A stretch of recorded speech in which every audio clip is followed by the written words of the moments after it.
کی بات ہم کر رہے ہیں وہ قاسم نعمت ہے۔ اللہ کے نبی نے فرمایا کہ انا قاسم واللہ یؤتی، میں بانٹنے والا ہوں اور اللہ دینے والا ہے، اور اللہ کے خزانے محدود نہیں ہیں، لا محدود ہیں، اسیمت ہے رب کے پاس۔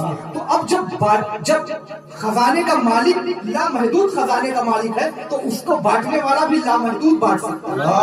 فاضل بریلوی کہتے ہیں کہ دنیا کا نظام یہ ہے کہ جب کسی کو دینا ہوتا ہے تو پہلے حساب لگا لو، لیکن اللہ کے نبی صلی اللہ علیہ وسلم کی شان کیا ہے کہ آپ جس سمت جا رہے ہیں، جو منشی ہے رحمت کو لکھنے والا، نیکیوں کو لکھنے والا، وہ کیا کر رہا ہے کہ آپ کے ساتھ قلم لے کے دوڑ رہا ہے کہ حضور جسے جتنا دے دیں گے اتنا لکھ لے گا۔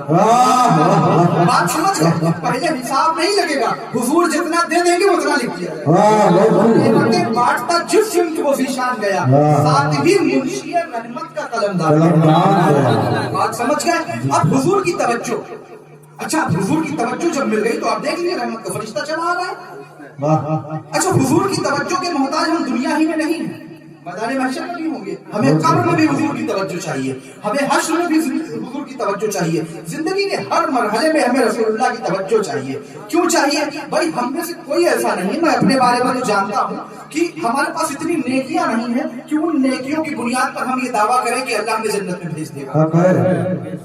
اب آپ میں کوئی اگر اتنا نیک آدمی بیٹھا ہوگا تو مجھے نہیں پتا ہے، ہماری آس اور ہماری امید کا نام رسول اللہ ہے، ہماری آخری امید حضور سے وابستہ ہے۔ ہم کو یہی امید اور اسی آس کے ساتھ زندگی کے مرحلے طے کر رہے ہیں کہ میدان محشر میں رسول اللہ بخشوا دیں گے، اور میدان محشر میں کتنا سخت معاملہ ہوگا۔ آپ سوچیں، لوگ انبیاء کے پاس جائیں گے، حضرت آدم آپ کو ابو البشر ہے، آپ سے آدمیت کی شروعات ہوئی ہے، ایسا کریے آئیے ہمارے گناہوں کے لیے آپ معافی طلب کر دیجیے۔ حضرت آدم کہہ رہے ہیں نہیں، مجھے اپنے کچھ معاملات یاد آ رہے ہیں، میری اتنی ضرورت نہیں کہ اللہ کی بارگاہ میں معاملے حل کراؤں تمہارے۔ کوئی حضرت ابراہیم کے پاس جا رہا ہے، کوئی حضرت عیسیٰ کے پاس جا رہا ہے، سب واپس کیے جا رہے ہیں۔ صرف ایک دروازہ ہے، صرف ایک دربار ہے جہاں پر جو ہے لواء الحمد کا جھنڈا بلند ہوگا اور حضور کہہ رہے ہوں گے انا لہا، میں اسی کام کے لیے ہوں۔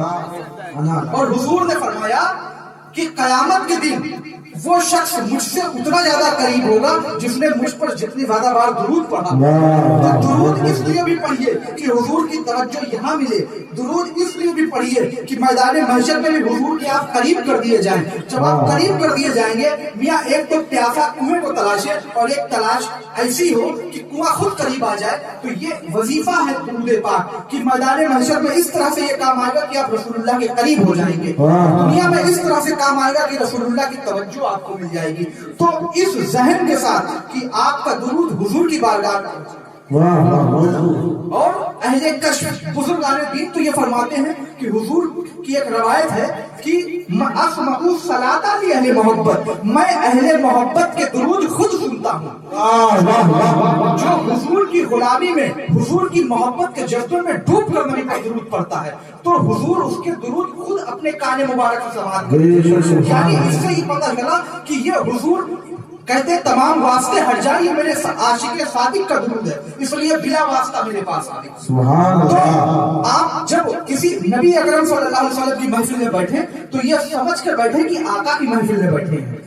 بھائی اگر نیتاؤں کی محفل میں آپ جس طرح سے جا کے بیٹھتے ہیں، پان کھائے ہوئے، گٹکا کھائے ہوئے، ہنسی اٹھا کے لگاتے ہوئے، اگر رسول اللہ کی محفل میں بھی اسی طرح سے آ کے بیٹھیں گے تو امتیاز کیسے ہوگا؟ تو جب نبی کی میلاد میں آؤ تو باادب ہو کر آؤ، اس طرح سے آؤ کہ آقا کی بارگاہ میں جا رہے ہیں، آقا کی محفل میں جا رہے ہیں۔ غیر دیکھیں تو ان کے ذہن میں یہ بات جو ہے وہ ان کو ظاہر ہو جائے کہ یہ اپنے نبی کا اتنا احترام کرتا ہے کہ ان کے نام کی محفل میں اتنا مہذب ہو کے جا رہا ہے۔ اگر آپ کھا کے لگاؤ گے نبی کی محفل میں بیٹھ کر، اگر آپ چٹکلے بازی کرو گے نبی کی محفل میں بیٹھ کر، اگر آپ پان اور گٹکا کھاؤ گے نبی کی محفل میں بیٹھ کر، تو آپ دوسروں سے یہ امید کیسے کرتے ہیں کہ رسول اللہ کا ادب اور احترام کریں؟ تو اس لیے جب حضور کے نام پر کوئی محفل ہو اور اس میں آؤ تو مہذب ہو کر آؤ، مہذب ہو کر آؤ۔ تو اس عقیدے سے کہ ہمارا درود حضور پاک صلی اللہ علیہ وسلم کی بارگاہ میں پیش کیا جائے گا اور حضور کی توجہ ہمیں حاصل ہوگی، اس عقیدے اور اس نظریے اور اس ادب کے ساتھ حضور کی بارگاہ میں درود پڑھیں۔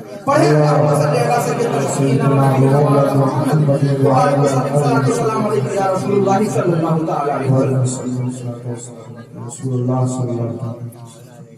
ہمارے یہاں معراج فیض آبادی صاحب ایک شاعر ہوئے ہیں، انہوں نے کہا ہے کہ زندگی دی ہے تو جینے کا ہنر بھی دینا، اور پاؤں بخشے ہیں تو توفیق سفر بھی دینا، اور گفتگو تو نے سکھائی کہ میں گونگا تھا، گفتگو تو نے مطلب بات چیت کرنا بولنا، گفتگو تو نے سکھائی کہ میں گونگا تھا، اب جو بولوں تو باتوں میں اثر بھی دینا۔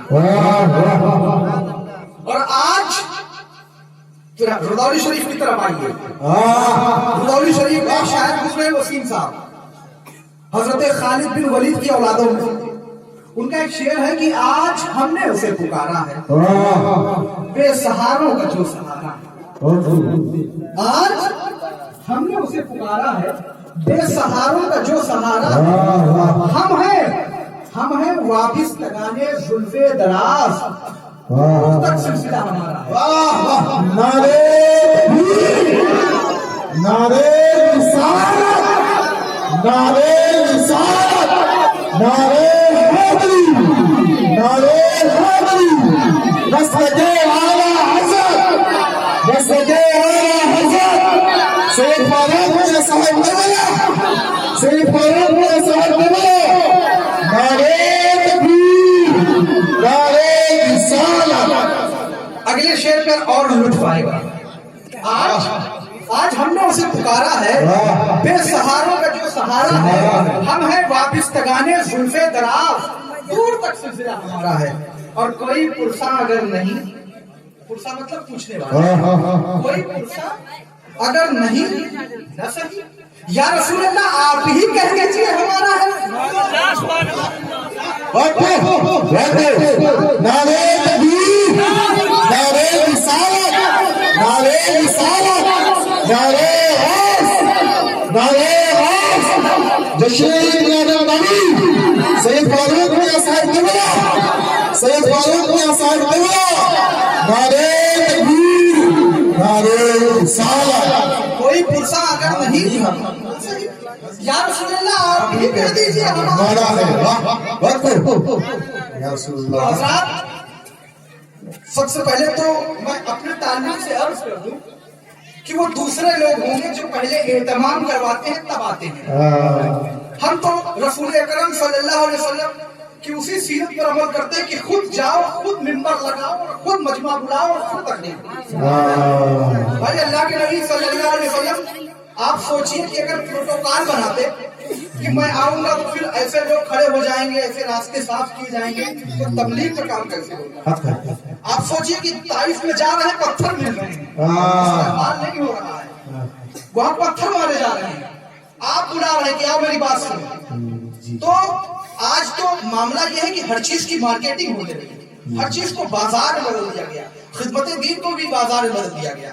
ہمارے بزرگوں نے، آپ سوچیے، آپ سب شاہد گواہ ہیں کہ ہمارے بزرگوں نے کتنی سادگی سے زندگی گزاری۔ آج کے معاملات کو دیکھیے اور ان کو دیکھیے کہ بڑی سادگی سے بس سے اترے اور آرام سے پیدل ٹہلتے ہوئے چلے آ رہے ہیں، نہ کوئی تام جھام، نہ آپ کو فون کر کے یہ کہا جا رہا ہے کہ میرا استقبال کریے۔ اور آج کے معاملے کیا ہے؟ اگر 20-50 لوگ پہلے سے نعرے لگانے نہیں گئے تو ناراضگی ہو گئی کہ میری بے حرمتی ہو گئی، میری گستاخی ہو گئی۔ اگر یار اسی پروٹوکال میں خواجہ اجمیری پڑ جاتے، سوچو ہندوستان میں اسلام کیسے آتا۔ سارے دشمن ہیں، یہاں تو پھول برس رہا ہے، وہاں پتھر پڑ رہے تھے، لیکن اس کے باوجود خواجہ اجمیری نے دین کی تبلیغ کی، اور اس کے بعد لوگوں کو پہلے اپنا گرویدہ بنایا کہ آج زمانہ گزر گیا ہے، لیکن خواجہ اجمیری سے لوگ اپنے آپ کو کہتے ہیں کہ ہم خواجہ کا دامن نہیں چھوڑیں گے۔ یار یہ غوث اعظم جس منصب پر ہے اس منصب پر پہنچے کیسے؟ لگتا ہے کہ کسی بس بڑے باپ کے بیٹے تھے، یار وہ مرتبہ انہیں ملا کیسے؟ آپ جانتے ہیں حضرت غوث پاک مولا علی کے بیٹے ہیں، انہیں کے خاندان میں ہیں۔ حضرت مولا علی کے ایک بیٹے تھے، ان کا نام تھا امام حسن، جان رہے ہیں امام حسن کو؟ انہیں کے بھائی تھے امام حسین۔